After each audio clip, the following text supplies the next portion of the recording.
Hello guys, and welcome to TPW Talking Pro Wrestling. Holy wow! Ring of Honor Death Before Dishonor was very incredible. There's so many good matchups. Even for 0 Hour, there were so many good matchups.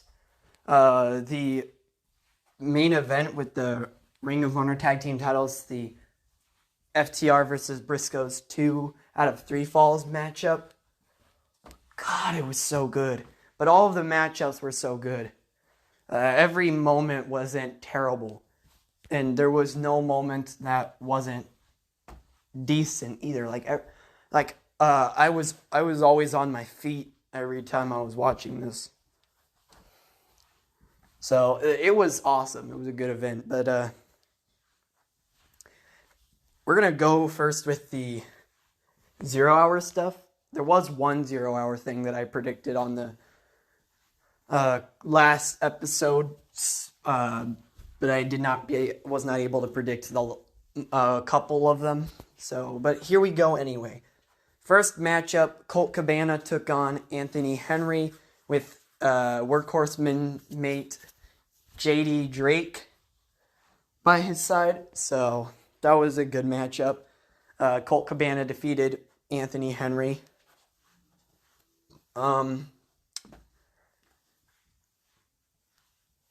That was pretty good. I'm kind of thinking Colt Cabana is going to Ring of Honor now, but we'll see what happens there. But let's move on. Shinobi Shadow Squad took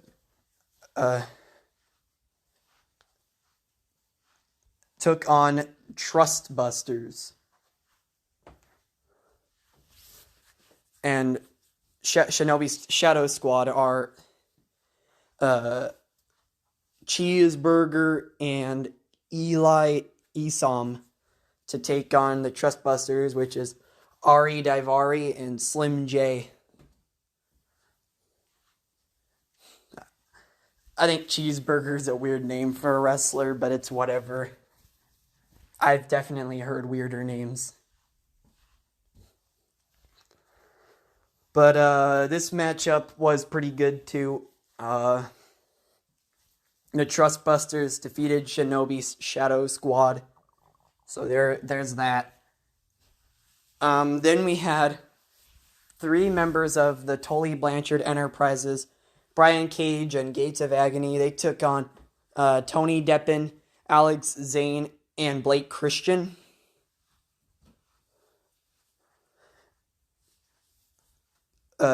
It now appears that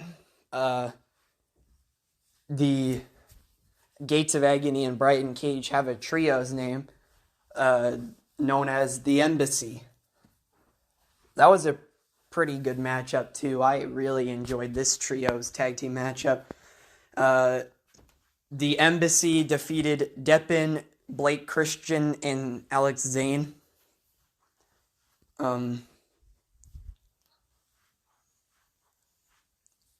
Blake Christian had a 450 splash, and he got a really crazy near fall, which shocked me, shocked everybody else too. Then here's the matchup I predicted, Willow Nightingale versus Allison Kay. I predicted Willow Nightingale would win, and she did. This is a huge build-up for Willow Nightingale. She's a pretty good wrestler. So she could really be built up into something good. She's a future Ring of Honor Women's Champion. She may even be a future AEW Women's Champion. So, yeah, I'm excited to see what goes into the future for Willow Nightingale. The first matchup of the actual pay-per-view, though, was the Ring of Honor World Championship match. Claudio Castagnoli went one-on-one with Jonathan Gresham. Now, I know a lot of people have been going crazy over Jonathan Gresham wanting his release, but I'm not talking about that, really. But it's crazy stuff that is happening just even this summer. I'm not even talking about just wrestling. I'm talking about just stuff in general. There's been a lot that's been going on. But anyway, I predicted here that Claudio Castagnoli would become the new Ring of Honor World Champion. I was right. He did. So that was something cool to see. I saw the emotion on Claudio's face too. That's something huge. He hasn't been a world champion anywhere. And he's been in the business for a really long time. Getting a world championship is a big moment, especially your first one. I understand that completely. Let's hope for a good run for Claudio Castagnoli. And now it's time for the trios tag team matchup. The Dalton Castle and the boys took on the Righteous. I think I predicted here that Dalton Castle and the boys would win this. I was right. So seeing Dalton Castle and the boys becoming trios champions is good to see. Glad that's happening.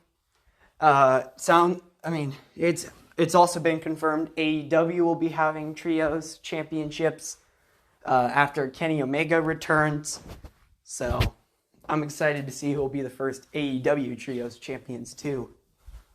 It's crazy though, because Kenny Omega is expected to return soon. And we just had the All-Atlantic Championship be revealed not too long ago. So having two titles be revealed so close to each other is, well, it's crazy to think about. But they do need more than just one tag team title.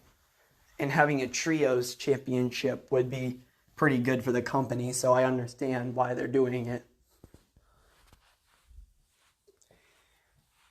But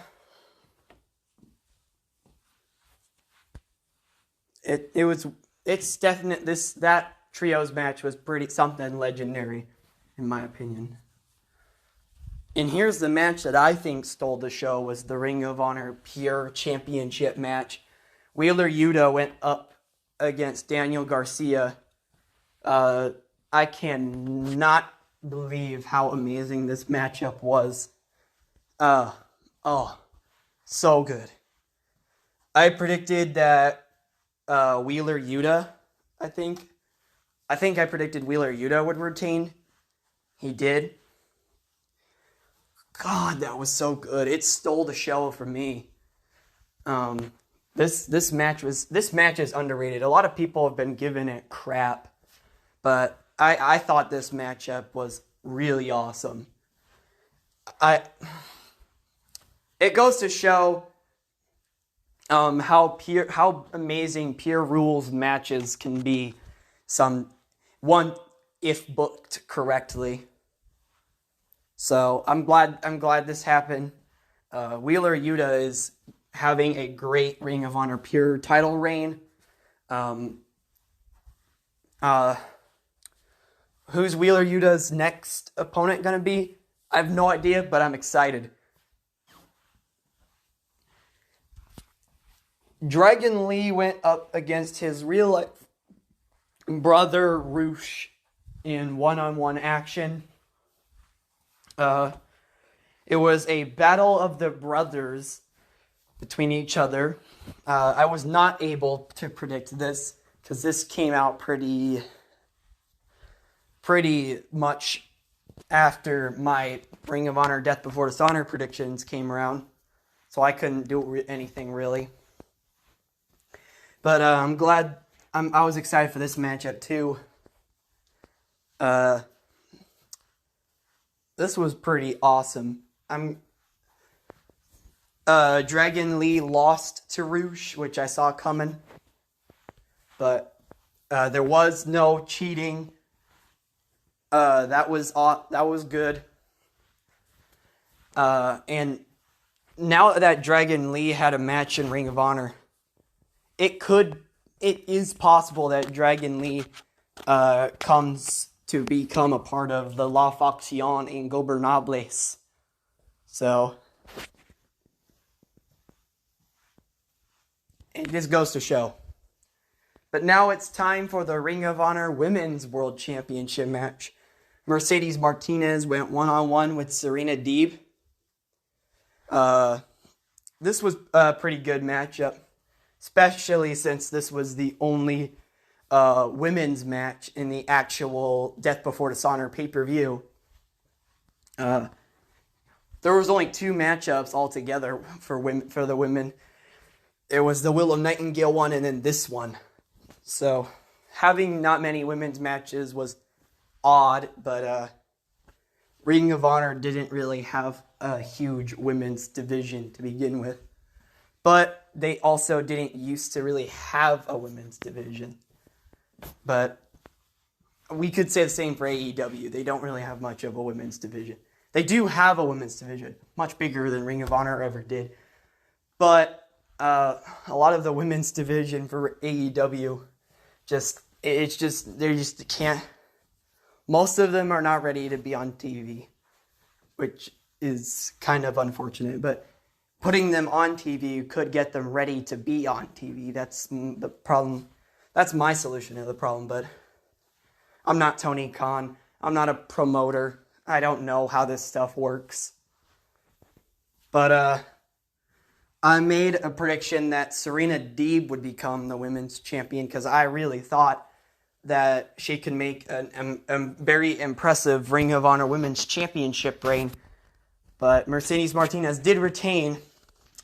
So now I'm thinking, who's Mercedes' next partner gonna... Not partner. Who's her next opponent gonna be? And is it actually gonna be worth it, in my opinion? Like, is Mercedes Martinez staying the Ring of Honor Women's World Champion? Is that worth it? Like, is she going to continue to make defenses on Dark Elevation and Dark on stuff that's on, like, women that don't really, in my opinion, deserve opportunities? Or is she going to actually start defending her championship on Dynamite or Rampage against Julia Hart or Chris Statlander or other things like that?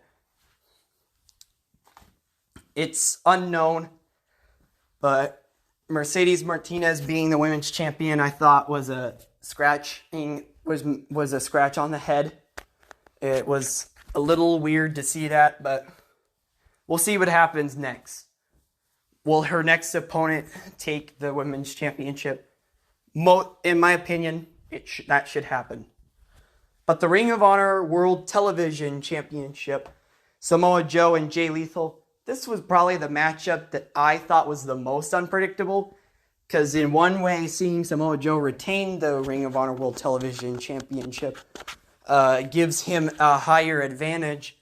And he just came back to Ring of Honor, and he just made his debut not long ago for AEW, and he only became the World Television Champion a couple months ago. But Jay Lethal becoming the World Television Champion again, he could make an impressive title reign. Plus, this gives him a huge boost, not just him, but even for Satnam Singh as well. But so I predicted Samoa Joe would retain the title, and I was right. So I thought that match was pretty good too. But I saw this match I thought could go either way. I wouldn't have been upset with either one. But yeah, it was pretty good. And then it's time for the 2 out of 3 falls matchup for the Ring of Honor Tag Team Championship titles. FTR and the Briscoes collide for a second time here. By golly, how amazing this match was. The first match at Super Card of Honor was amazing. But this match tops it. And I didn't think that was possible. I did not think that this was possible. But look where we are. This match was legendary. I am so glad they made this the main event. Whew. Briscoes got the first pinfall. I think Jay got the first pinfall. I am not sure on that though. But even within just the first pinfall, that I was like, oh my god, this is gonna be awesome. But I predicted in this matchup that FTR would retain. But let's continue on.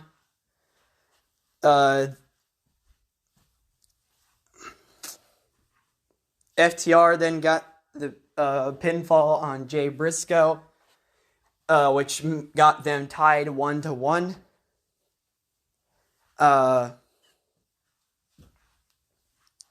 The referee got bumped, and Jay had a pinfall that would have gotten him the victory, but the referee was down, which was crazy.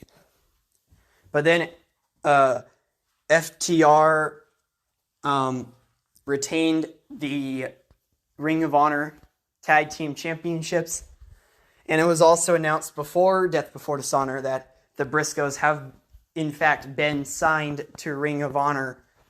So we're going to be seeing more of this amazing tag team. And we're most certainly going to be seeing more of 7-star FTR, especially since they've been #1 contenders for the AEW World Tag Team Championships since April. So that's a long time. But